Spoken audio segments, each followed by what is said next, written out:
We'll be discussing about Kubernetes, what Kubernetes is, why we need Kubernetes, how Kubernetes is helping us to maintain our container or manage our containers. So guys, how many of you already having idea about Kubernetes? Yeah, guys. Sachin, Habib, Anshu. Yeah, it provides the orchestration, right? Central place where we can do the configuration, manage the containers. That is what I know. Okay. Have you ever worked on that, Kubernetes? No. Okay. So what about Habib? Yeah, I did a little bit with OpenShift. Yeah. Okay.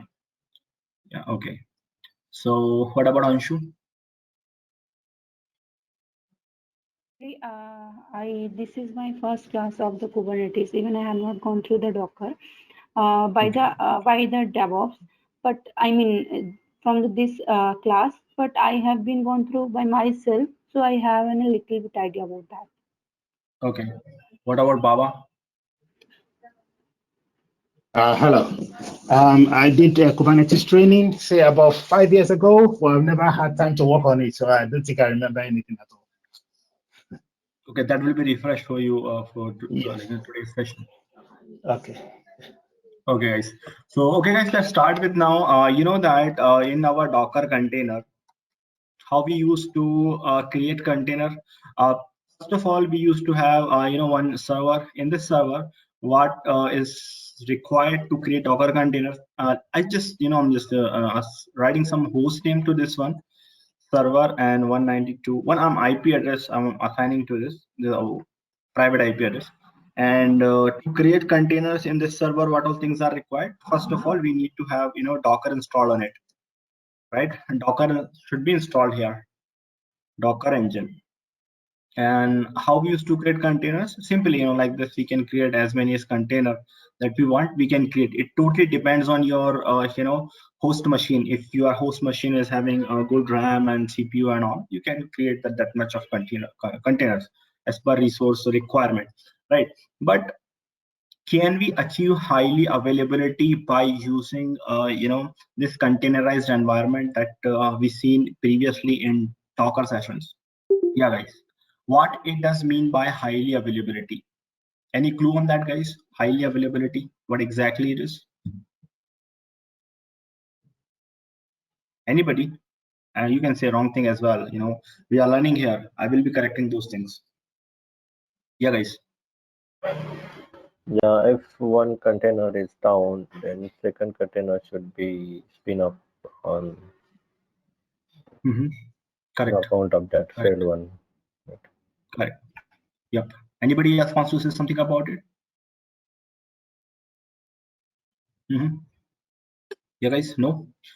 So okay, let me tell you. So see what happens is, if let's say this container is down, for an example, this container is down, this one is down, so this one should serve the traffic. The same application replica should be available here, then only it is possible that this can serve the traffic. But here, whenever we are talking about Docker, so we will not be having a replica kind of thing. Okay, one application will be available inside one container only. If you want to create a replica, have to create multiple container with different name, and you'll have to manage in each of everything by your own. You'll have to create one load balancer container, and it will be doing load balancing in between them. One container is down, the second will be serving the traffic. A hectic work. That's like a big mess will be there. So if let's say you did that, those things like created multiple container with replica and kube-proxy load balancing, you configured everything. But what if this machine itself is going down? Everything will be down. You cannot achieve highly availability. In highly availability, we should be having one environment. If let's say, for an example, if my this machine is getting down, then I should have some another machine, right? So how we can do that? Let me show you. Like this, we can keep it here and we can keep it here. We will be having multiple machines, multiple servers will be there. If this machine is down, this first machine is down, then this will be serving the traffic. If this is going down, then this will be serving the traffic. It is very rare, like all the machine will be down. right, in our highly available environment. We will be achieving somehow, like we will be creating cluster, or we will be like multi-cloud cluster will be creating. If one machine is down, or even one cloud is down, then second cloud will be up and running, so that we can achieve highly availability. Our application will be serving from that available machine, right? So this kind of thing we cannot achieve from a Docker engine. Okay, now one more thing, like if this is your application container is running here, right? This is your application container. Now what happens is, like your container is running fine, it is up and running, but somehow your application is not started. Your application is not started here. So you will be seeing that a container is running, but application is running or not. You have to log in inside the container. You have to troubleshoot what happened, whether your application service is started or not, right? Kubernetes is having power to check it out, your container's health as well as your application's health. Kubernetes can check it out, right? To manage our container, or to take our container in highly available environment, we will be using Kubernetes. Kubernetes will be helping in this situation, right, to make our application highly available, right? So we are having here Kubernetes. Let me talk something about Kubernetes, what exactly Kubernetes is, why we need, how it works, right? Everything we'll be discussing about here.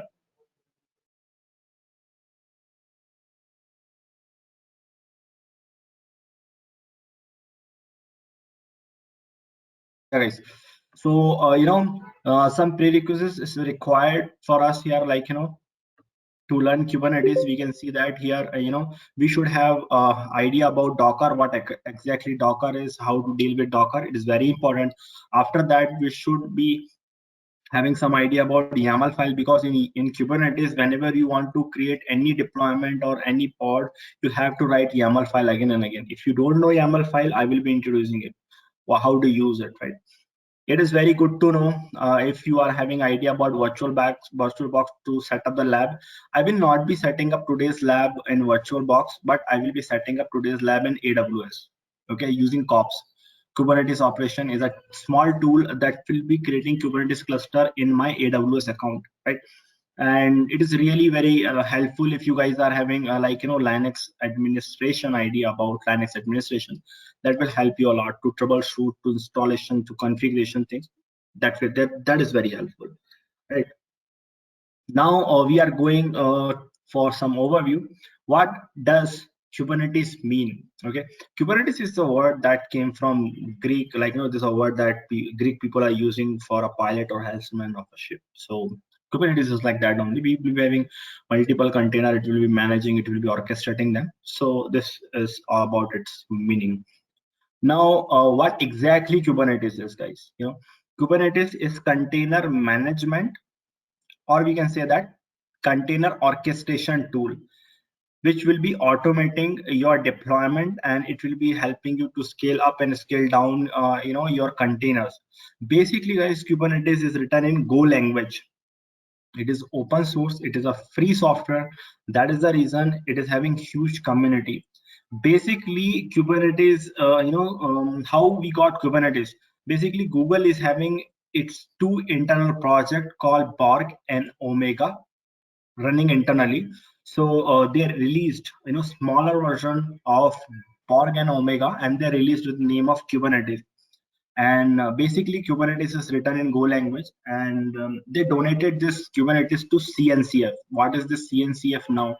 CNCF is nothing but Cloud Native Computing Foundation, one organization who is managing Kubernetes, like for future versions, fixes, bug fixes, and all those things. Even examination also managed by CNCF people. These guys are updating the syllabus of your examination, and finally exam taken by your Linux Foundation. Okay, Linux Foundation people will be taking the examination. cncf.io. You can open this website. You can see that not only Kubernetes, these guys are having lots of projects running internally. A lot of projects are running internally in the CNCF. So one of the Kubernetes as well. We can see that a lot of the things here. And once you'll be going for certification, so Kubernetes base certification is CKA, Certified Kubernetes Administration. and CKAD, and the last one is CKS, Certified Kubernetes Specialist. These all certifications are like 100% practical and scenario based examinations are one proctor will be with you and you will be getting access of cluster. They will be telling you like, some deployment is running and just try to find it out the bug, fix the issue, something kind of this hands-on exam is. And the plus thing about this examination is it is an open book exam. In one of the browser tab, you can open, Kubernetes docs. DOCS actually. So you can go here. So this is how you can open this link during the examination. You can search, if you are facing some difficulty in any of the area, like cluster IP. Somehow you are getting something issue with this cluster IP. You can search it and you can just see what exactly it is. You can copy paste code as well from here to there in your examination. They are allowing it. So basically, I'm also Kubernetes certified administrator. I can show you my certificate. Once you guys are achieving a certificate, they will be giving you one certificate like this. It's very good to have actually. Whenever we are completing a certificate, so it means like 20 to 30% interview is like it is cleared, or your resume will be shortlisted easily if you are having certifications. So yes, let's come back to the Kubernetes. Decouple infrastructure and scaling. What exactly it is? All services within Kubernetes are natively load balanced. There are a lot of objects that you can create. All together they work. Services will be working with your your pods or deployment, and different type of services are there. And the second thing is that you can scale up and scale down dynamically. What it does mean by scaling up and scale down your application based on traffic. Let's say what happens is we go to my MS Paint. Let's say this is my cluster. We can say that this is a small cluster that I'm having of my Kubernetes, where I'm having 3 worker nodes. Okay, 3 worker nodes running in my cluster, where one node's host name is node 1, which is having IP address 192.168.1.20, right? And another worker node we are having here, which is having IP address called 21, and its host name, not node 1, NODE, node 2. Basically it is node 2, and this will be my node number 3, which is having IP address 22. I'll go here, I will be making it node 3, not mode, node. Okay, you can do something here like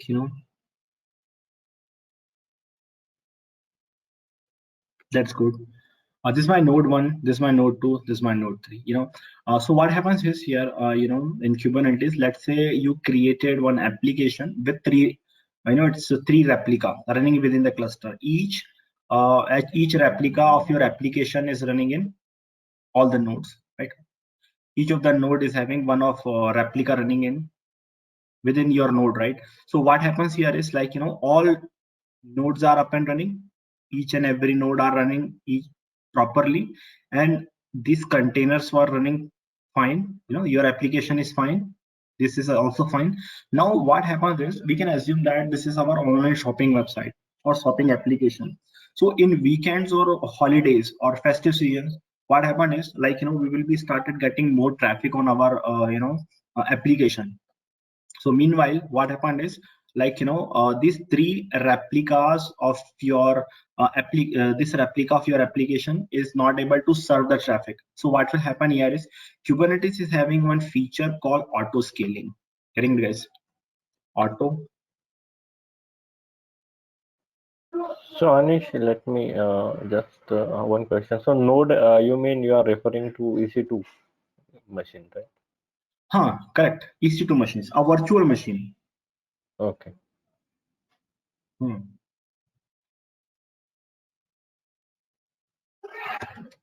I'm not able to type anything on it actually. I don't know why. I don't know what happened to this.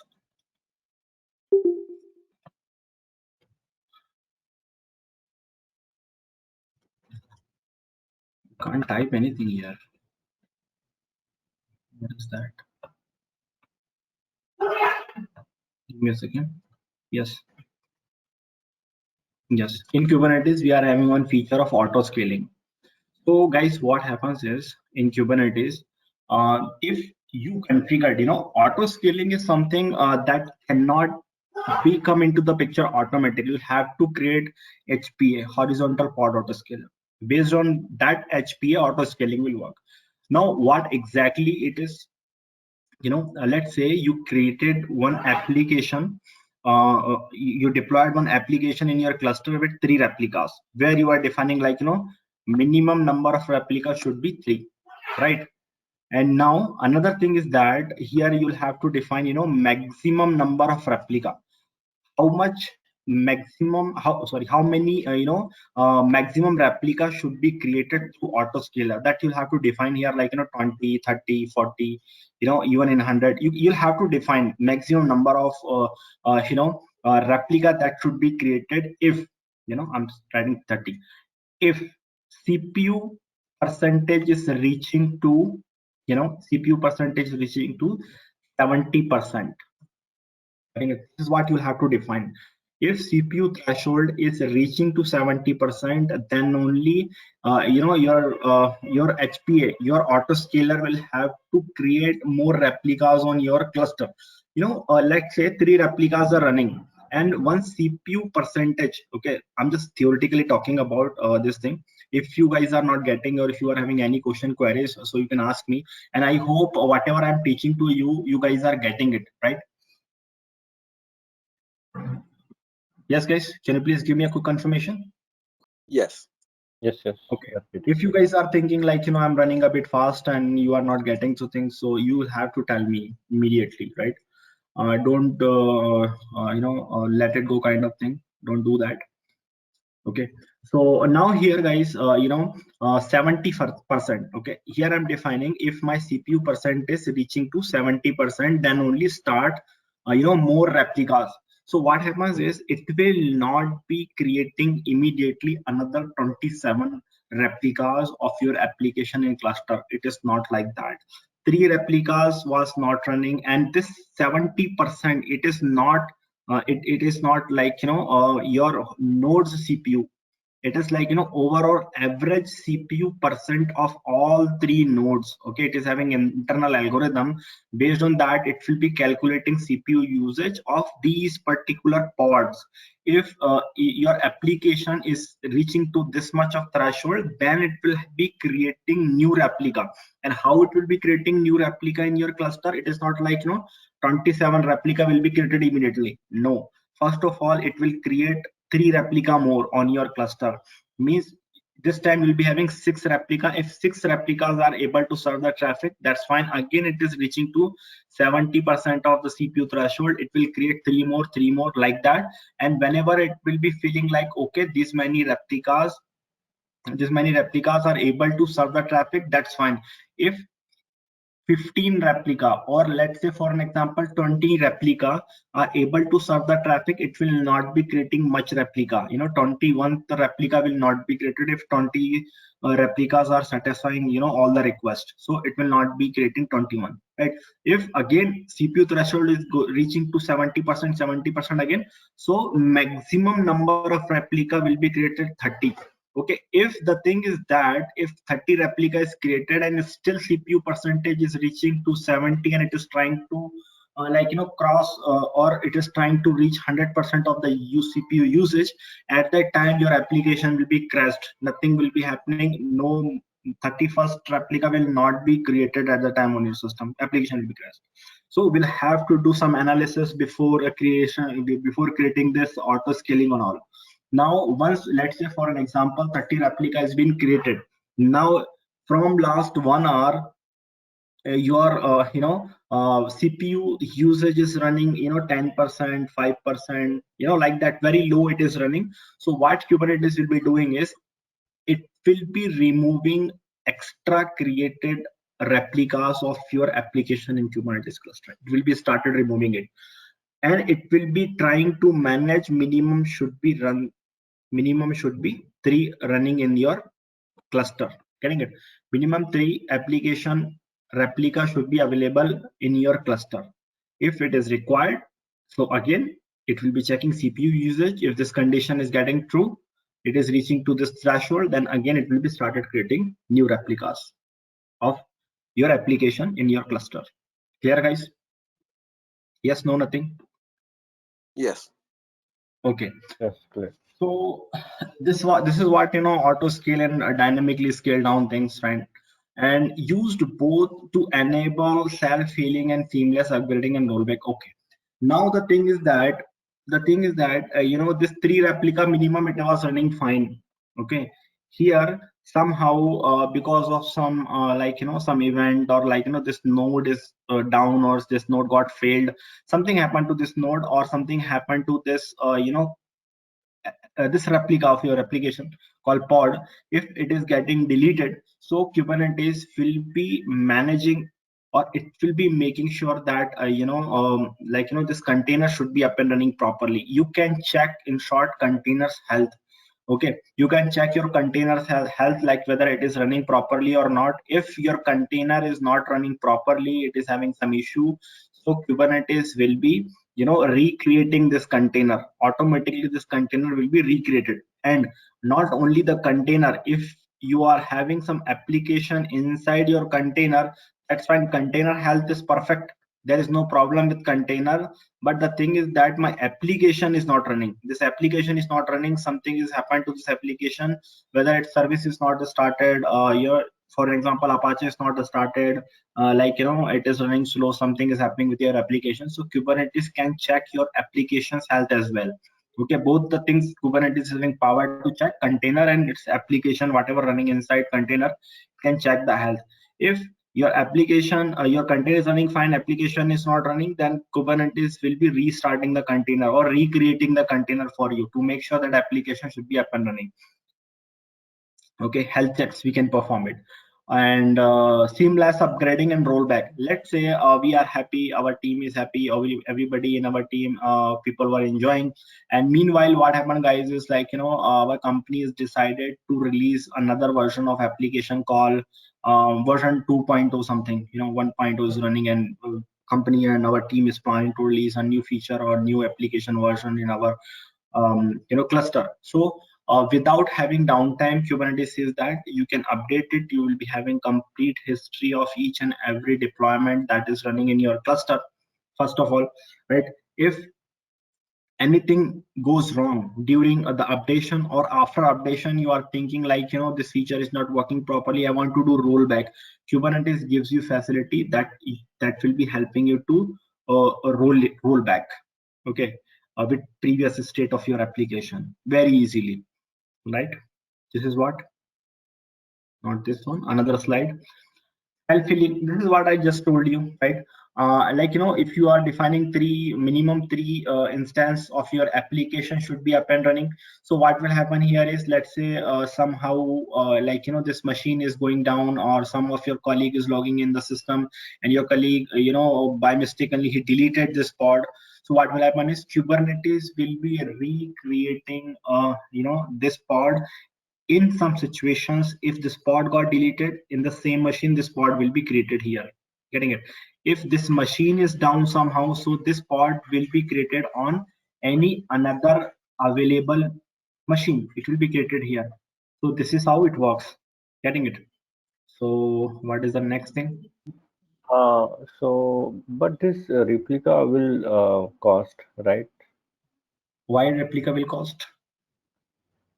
Yeah, because it will create the another EC2 instance, right? No. See, basically there is two things. Okay, you'll have to understand two things. First one is node. What exactly node is? Node is nothing but a virtual machine, whether it is EC2 instance or your Azure machine or Google virtual machines, anything it is, right? This is a node. And container I'm talking about here. This is the container. In Kubernetes, in Docker, what we seen is directly we used to create container. Here we are having concept of pod that I will be clearing within few minutes. So if this application is down, this container is down, so this container will be created on the same machine here. It will be recreated here. So somehow, like, you know, by mistakenly something has happened because of some event or some user deleted this pod. So this will be created automatically on the same machine. If this machine is going down, so your containers your replica will be created in any of another available node. Getting it? Yes. Got it. It will not be creating node. I'm talking about containers. And one more term is just about to come here called pod. Pod will be don't confuse in node and pod. Both are the different things. Pod is part of your containers, Kubernetes, and node is just, it is your virtual machines. Getting it? Okay, let me talk something about pod now. Let's talk something about pod. What exactly pod is? Now we've seen that we used to create Docker containers in our server, right, in our EC2 instance or our virtual machines. Now here we are having concept of pod. Pod can have name. You can assign name to the pods. My pod, I'm naming it. Pod will be having IP addresses 10.2. something 3.11 for an example. This is the IP address of the pod. Did you remember that, guys? I told you your containers will be getting IP addresses, correct? Your container, your Docker containers will be getting IP addresses always whenever you'll be creating it, right? So here, whenever you will be creating containers, so container will not be getting IP address, but pod will be IP address. In short term, what it does mean by pod? So guys, pod is nothing but a container of containers. Whenever you want to create Docker container in Kubernetes, so that container will be created under the pod. Getting it? Container will be created under the pod. Inside pod you will be creating container. Getting it? You can have multiple containers in a pod, 2, 3, 4, 5, as many as you want, you can create it. But again, Kubernetes says that because we'll have to follow microservice architecture, so that is the reason we will not be creating multiple containers in a pod, but each pod should have one container. Minimum we can have 2 containers in a pod, which is called sidecar implementation. If your pod is having 2 containers, so that implementation will be called a sidecar container. Okay, so basically the use of sidecar container is nothing but this container will be helping to this first container to perform some task. What a task can be, okay, what the task can be. Let's say this is my application container. My application is running here, and this application is generating some logs, okay, and what I just want to do, I want to forward those logs to some ELK or Splunk or somewhere else I want to forward. If I'm installing log forwarder in this app container, so it will be increasing burden on this container, and because of this it will impact my application performance. So what I will be doing is I will be creating second container in the same pod, and log f WD. Okay, in a second container I will be installing my log forwarder, and I will be forwarding logs from app container to my destination to Splunk for an example. Now how this second container, because we seen in our previous session, like if we are working with container, so what happens is containers is similar to your VMs, we can say that, right? It is a separate entity. Then how this app will be sharing data with log forwarder here in Kubernetes? Kubernetes gives you one facility to create one empty directory volume. Let me create it. Okay, I will be naming it like here EMP wall. EMP wall is nothing but empty directory volume. Okay, so this empty directory is the volume, that is a temporary volume basically. Okay, this is a temporary volume, as soon as you will be deleting this pod, volume will be deleted, and whatever data you used to have inside this volume, that cannot be recovered. Okay, so what you'll have to do is, empty directory volume should be mounted in both the containers. Getting it? Empty directory volume should be mounted inside both the containers, so both the container can share data through empty directory. This is the concept of pod. This pod will be getting IP address, and your container will not be getting any IP address, guys. Hello everyone, if you would like to access the remaining videos of this playlist of 50 plus more tools which are coming under DevOps, DevSecOps, SRE, DataOps, GitOps, etc. Kindly become our channel members by clicking on the joining button. You would have access to hundreds of playlists and 1000s of videos lifetime access with this membership. Enjoy. Thanks for watching. Want to study further? Join our training programs today.